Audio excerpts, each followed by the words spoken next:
দেড় যুগের নির্বাসন ভেঙে দেশে পৌঁছেছেন বিএনপি নেতা তারেক রহমান। তার সঙ্গে ফিরেছেন স্ত্রী জুবাইদা রহমান ও মেয়ে জাইমা রহমান।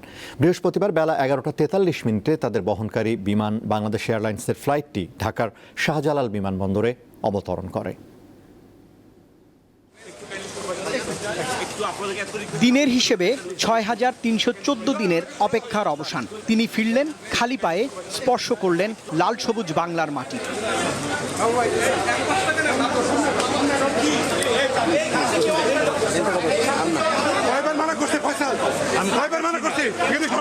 প্রিয় স্বদেশে তারেক রহমানের এমন ফেরার সঙ্গী সন্তান, সহধর্মিণী আর আদরের বিড়াল জেবু। দলের শীর্ষ নেতা ও পরিবার সদস্যদের পরম আলিঙ্গন ও আবেগ ছুঁয়ে যায় সবাইকেই। চিরচেনা রাজনীতির অসৌজন্য বোধের অবসান ঘটিয়ে দেশে ফিরেই সরকার প্রধানকে মুঠোফোনে কৃতজ্ঞতা জানান বিএনপি নেতা তারেক রহমান।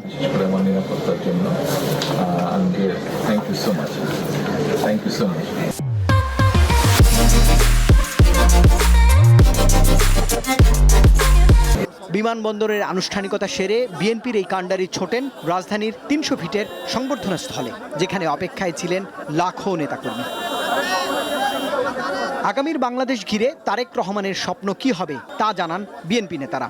তিনি অনেক কষ্টের মধ্য দিয়ে দেশটা ছেড়েছিলেন একটা সময়, আজকে ফিরে এসেছেন সম্পূর্ণভাবে মানুষের ভালোবাসা নিয়ে, এবং মানুষ তার দিকে তাকিয়ে আছে।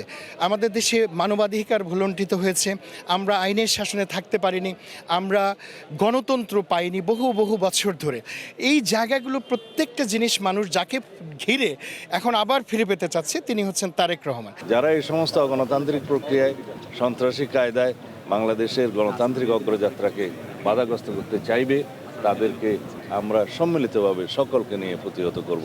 দেশে ফেরার পর বিএনপির এই রাজনীতিকের জন্য সরকার নিয়েছে কড়া নিরাপত্তা ব্যবস্থা। ১৭ বছরের নির্বাচন ভাঙলেন, ছুঁয়ে দেখলেন প্রিয় মাতৃভূমি লাল সবুজের বাংলাদেশের মাটি।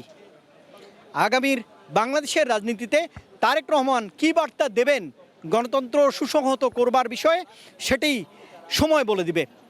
দলের নেতারা, তৃণমূলের নেতারা, শীর্ষ নেতারা আশা করছেন তার দিক নির্দেশনায় এগিয়ে যাবে লাল সবুজের বাংলাদেশ। রুবায়েত হাসান, দীপ্ত সংবাদ, ঢাকা।